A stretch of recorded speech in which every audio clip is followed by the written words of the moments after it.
is going to be a very busy day here at Emyoli, but there are two questions that I have to answer today following our series of videos for the best software product for you, app software entrepreneurs.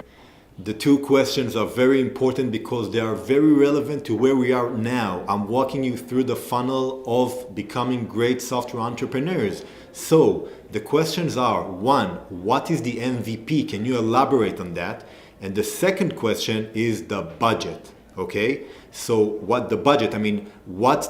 How much capital we need in order to build a software product? Okay, the first question, MVP, minimal viable product. Now, this is a very tricky concept because on one hand, as software entrepreneurs, we're excited by the idea and we want to have as many features built into our first version as we can because, we want to have the whole product in front of us and delivered to our users.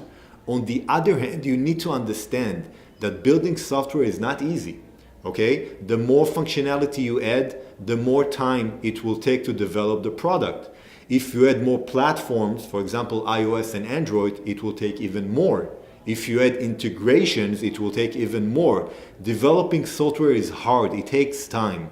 So, in order to mitigate that, and in order to be able to offer the product to our segment, to our users, and get their feedback and make sure validate that we are on track and we are creating a great product that is giving value to our users, we want to have MVP. MVP means that we are looking at all the features that we need to have in our product, but we take only those that are viable, that are needed in the upcoming version of the product. Everything that is nice to have will not be part of the upcoming version. The advantage, we can reduce the cost of development, we can launch the product much faster, we can get feedback by our users, and by that we are able to know whether we are on track or not. So, as I said in the previous video, you can list down the functionality, you can write all the functionality that you want, but eventually slice out of it the must-have features and work on those for version 1.0. This is critical, so please do that. The second question, the budget. This is the million-dollar question, but don't worry, it doesn't take $1 million to develop a software product, okay? So, let's be serious.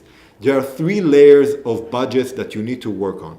The first one, if it's a simple project, relatively simple, and it's only on one platform, for example, only on iOS, the budget that you need is $20,000 US. Okay? If you don't have that budget, don't start the project.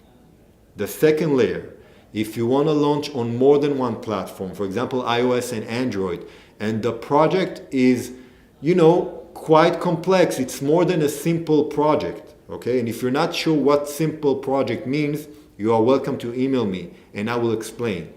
Okay? In this case, $50,000 US, not less than that. That's the budget. If you don't have that budget, either go down to the $20,000 or don't start the project.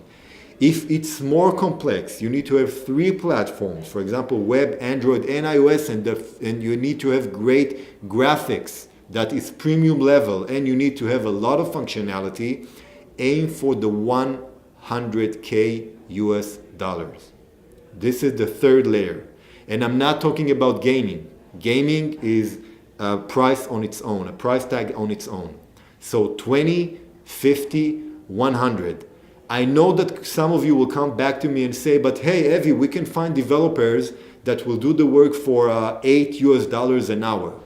In the next video, I will explain why this is not relevant at all. Keep those $8 US and buy coffee with it. Don't do it on software development. Okay? 20, 50, 100. Remember that. Get the capital and make this investment because this will come back to you big time. See you on the next video.